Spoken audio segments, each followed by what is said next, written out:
Good evening all, or good morning, or good midday if you're not watching this live. So we're taking a 1 week break from the Beatitudes to talk about something that's been playing on my mind recently, and I think it might have been playing on yours too, perhaps. Tonight we're talking about the productive versus the purposeful life. What does it mean to be productive? What does it mean to be purposeful? Is one way of thinking right and the other wrong? And what does God say on the matter? Off the back of tonight's talk, I just want to start a conversation.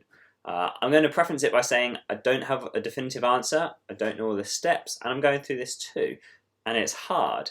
But I want to be honest, and I want to explore this topic together, and I want us all to support each other as we try and work out what this looks like. So I've gathered my thoughts over the past 2 weeks or so, and I've found some other people's thoughts too, and that's what I'll be sharing tonight. So feel free to make some notes. I might say something really good, or someone might have a really interesting point, a new way of thinking about a topic. And I want you to bring them to the Zoom meeting afterwards. So here we go. Let me set the scene and cut to a few weeks ago. My list is as long as my arm and longer again. I've got all this work for church. Every day I need to put something on Instagram for people to be interacting with. I've also got to do that daily Bible thing we're doing, which I know is meant to be good, but really it's just eating into my time. And then I'm talking on YouTube in a few weeks' time, and I haven't prepared anything, and I don't know anything about the Beatitude topic, so I'm going to have to do something for that pretty soon. And that's all when I'm not ambulancing, which, by the way, takes up a whole day and a whole night. I feel so stressed, there's so much to do.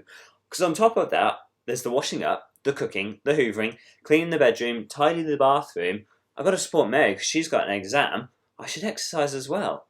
Oh, it looks sunny outside. I should do something. I forgot to put the washing out.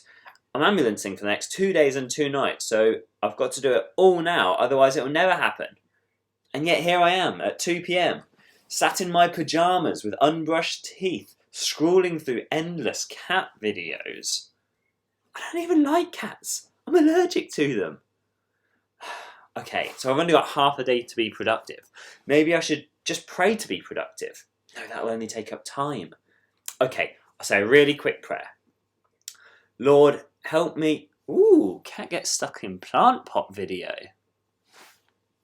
This sound familiar? Maybe you have a little less church work and a few more maths questions, or a little less housework but more demands on social media.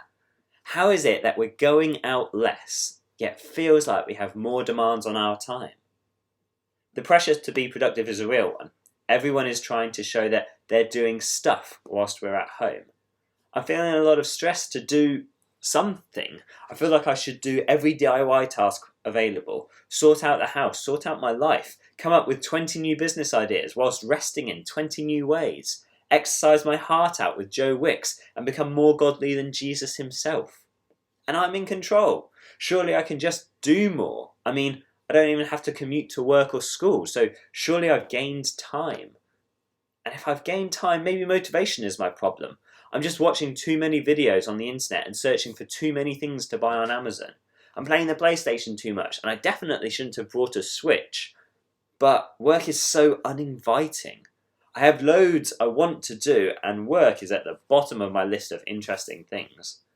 But I've got to do it. Only I'm distracting myself. I'm playing games or housework even. This means I'm not doing either of them well, work or rest. And when I do attempt something I should do, I just keep thinking about the other interesting things, which makes me go even slower. So I don't get the time to do the interesting stuff. And I'm stuck doing the boring stuff. I'm sitting here scrolling through my phone for something to interest me, to captivate me, to provide something new for me to do. Lord, help me be more productive. Anyone prayed this prayer over the last 10 weeks or so? I prayed it too, but then my friend Abby challenged me, and I've changed my prayer to, Lord, help me be more purposeful. Why? Well, I think it makes me intentional, I think it's helpful for my mental health, and I think it's biblical. There are a few points I'd like to therefore propose on this topic, and I'm proposing them without any real answer. I'm proposing them as points of view, something for us to mull over and discuss later. And my hope is that on this journey, we'll just work it out, what it means the productive versus the purposeful life. So I've got 4 points. 1, my friend Abby, who challenged me on this initially, has some thoughts, so I thought I'd share them with you. 2, there's a video from the BBC about toxic productivity, and this is from a doctor who has some ideas on how to recognise when we're not doing okay and how to combat them. 3, Rend Collective have been sharing their journal entries, and they've been talking about being enough, how we are loved beyond measure, and therefore what we do or do not do doesn't change who we are.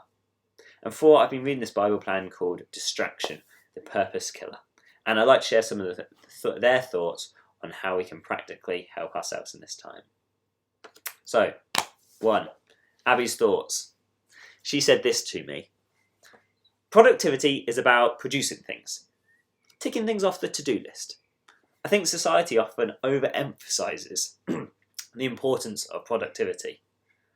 Society says our value is based on what we can do or create, rather than who we are.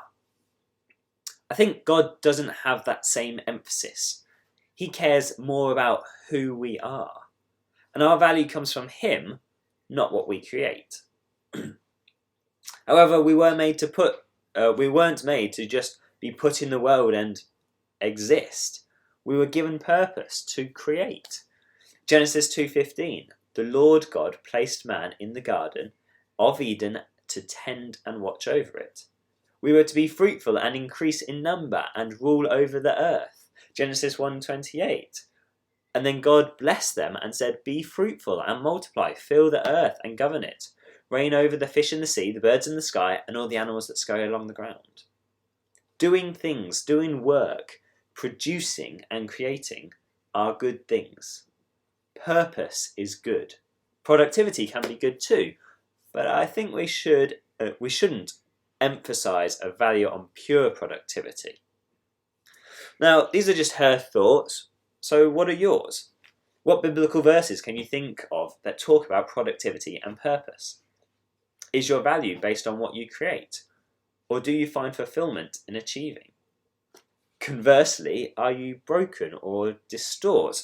Do you stop functioning? Do you punish yourself when you fail at an exam, or fluff up a piece of cooking, or don't get your own way? Do you spend your time focusing or working towards what you do or who you are? Second is this video from an independent scientist. Let's have a watch of it now. Have you heard all those people on the internet telling you that you need to do more and be more and get more done? It's this idea that if we leave lockdown having not written a novel or learned a language, that we've somehow failed. That is a toxic productivity message right there.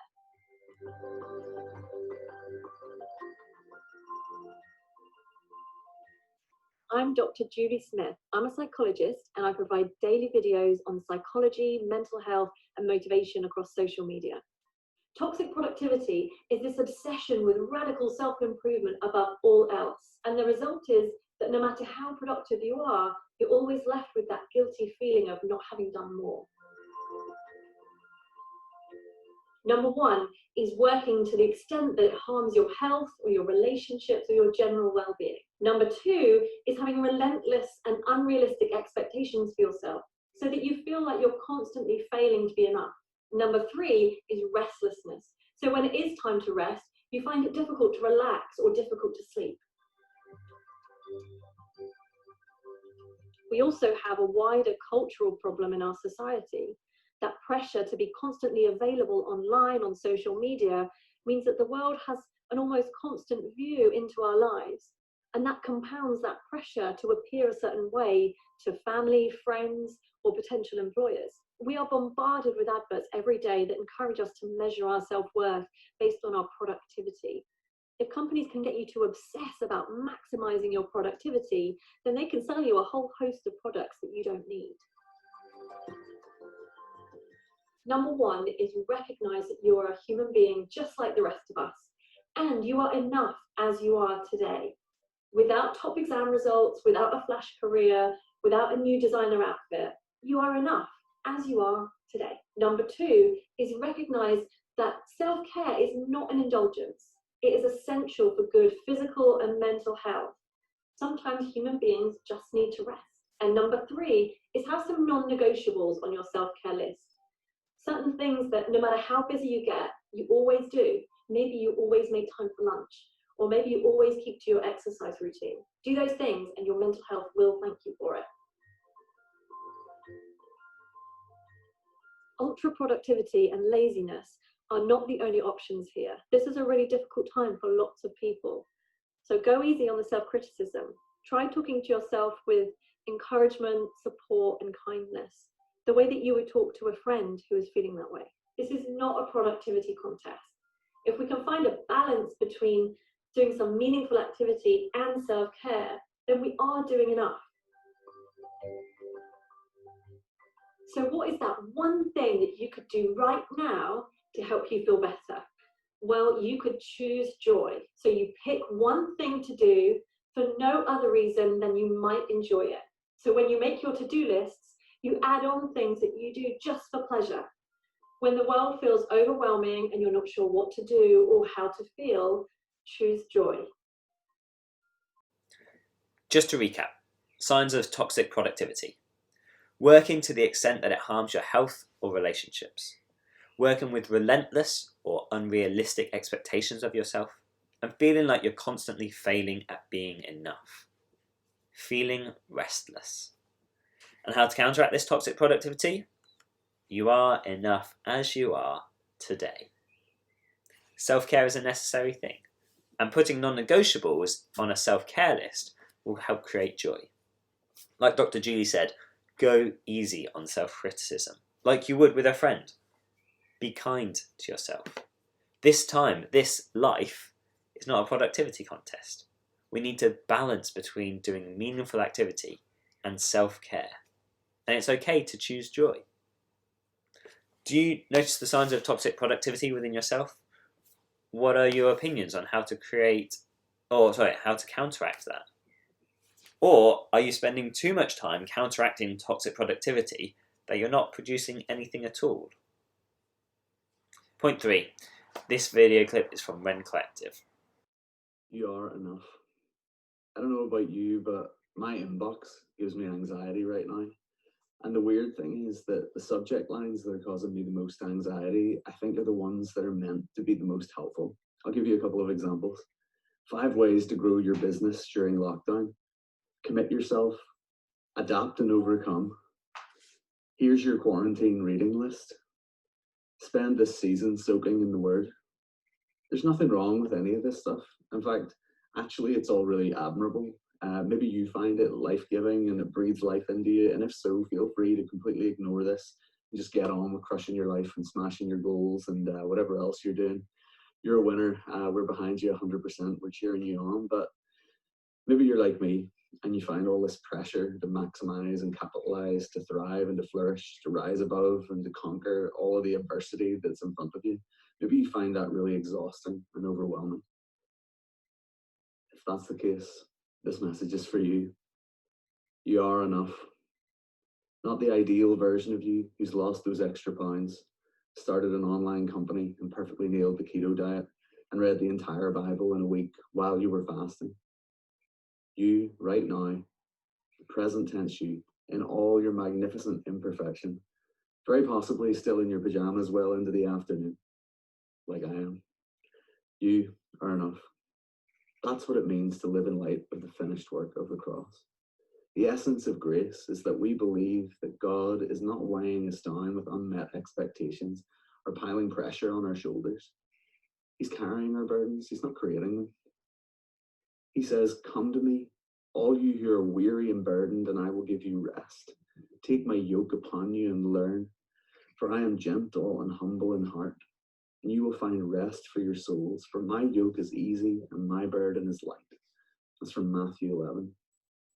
Jesus is not trying to endlessly drive your productivity, barking orders and jam-packing your schedule like some kind of crazy CEO. He's speaking tenderly to you in the wilderness. He's whispering that it's okay if you're not on top of things, because he is. He knows you're going through a lot right now. You're not disappointing him. You are beloved. You're enough. I hope that's an encouragement to you today. Jesus said this, Come to me, all of you who are weary and burdened, and I will give you rest. Take my yoke upon you and learn from me, for I am gentle and humble at heart, and you will find rest for your soul. For my yoke is easy and my burden is light. Matthew 11, verses 28 to 30. Now, personally, I'm not physically burdened, but my head is full, and it makes me weary. Are you physically or mentally burdened today? Recapping some of Ren's points, Jesus is not trying to endlessly drive your productivity, barking orders or jam-packing your calendar. Why, the psalmist says, he makes me lie down in green pastures. He leads me beside quiet waters, and he restores my soul. Jesus is speaking tenderly to us in this wilderness. He is whispering that it's okay if we're not okay, and that we're not on top of things because he is. He knows we're going through a lot right now. So even if the bedroom is in chaos and your teeth are unbrushed or your prayer life is in disarray, you are not disappointing him. You are beloved, and you are enough. Do you believe this? Have you experienced this? If not, how can you work towards this? And number 4, distraction, the purposeful killer. Sometimes we choose our purpose, our job, or to raise money for charity by climbing stairs hundreds of times a day. Sometimes our purpose is placed upon us, like schoolwork or being a parent. Sometimes we're going to have to do things that we don't want to do. We will have to do some schoolwork, write the youth talk, apply for university, wash your clothes and cook dinner. These are all things that need doing, but in what spirit we do them, how much time we give them, how much headspace we allow them to occupy, and who we do them with will determine how well we conquer them. So the Bible plan proposes this question. The question comes down to who or what do you serve? Joshua, Moses' protege from the Bible, says this to Israel: choose this day whom you will serve, but as for me and my house, I will serve the Lord. Joshua 28, 14 to 15. Because distraction is a purpose killer.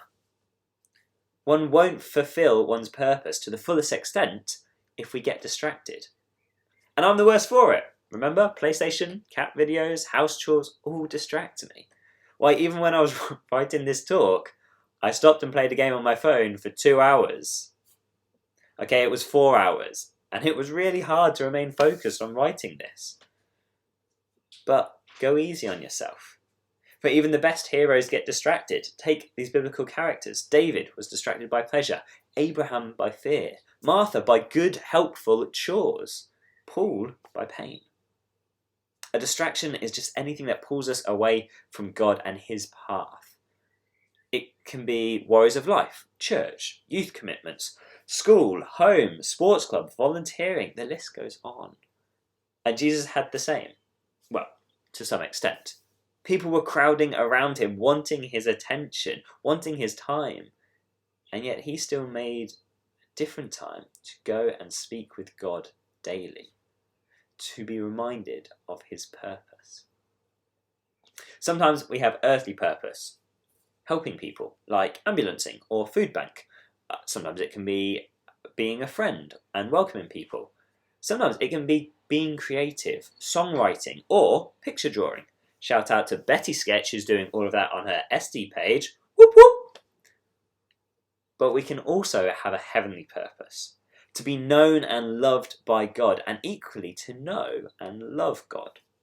And this is what Jesus was doing when he withdrew to be with God. It helped him focus his earthly purpose of helping people. The writer of this study concludes by giving some points as to how we can grow our earthly and heavenly purpose. 1. If you want to cut off distraction at the knees, don't feed it with delay. Act now, making firm, fast decisions. Don't wait for tomorrow or a less busy day, because it won't come. 2. Cultivate your interest in God. Allow God to pull you through your hard times, rather than pushing yourself through in a do better attitude. And a great way to do this is the big three. Read the Bible, pray your thoughts, guard your heart. All about spending time with God, falling in love with Him. Number 3, develop proactive habits that will help you accomplish your daily tasks. So, questions. What are our distractions? Is it just schoolwork that we can't do? Or are we missing motivation? Are we missing purpose? How do we cultivate purpose? Is it easy to cultivate a relationship with God? Look, to conclude with this, I think that producing is a great thing. We need to create because that's what we were made for. We need to produce schoolwork, songs, and Champion League trophies on FIFA. But it's about when we do them and how much they define who we are. You know, and your purpose doesn't start when you turn 18 or you get a job. There are many people who don't even have jobs in this world and who are younger than even you and know their purpose, both heavenly and earthly. And so for myself, what does the purposeful day look like now? I've still got that list to complete. I write down a to-do list so that it doesn't actually clog up my head. And it's okay if it's not all done today. Actually, there's leniency or grace in what I'm doing, and I'm not going to beat myself up when I don't accomplish them all. I'm being kind to myself. I'm learning, and I'm getting it wrong. I'm not perfect yet. That's a resurrection joke, by the way. Don't worry about that. So in the productive versus the purposeful life, I've decided to try and be purposeful. Because being productive will eventually wear me out, physically and mentally. But being purposeful will give me meaning, joy, and satisfaction. Well, look, these are my thoughts. We'll catch you on Zoom in a mo to hear yours. But off the back of any talk that we do, we always say this. What is God saying to me? And how am I going to respond?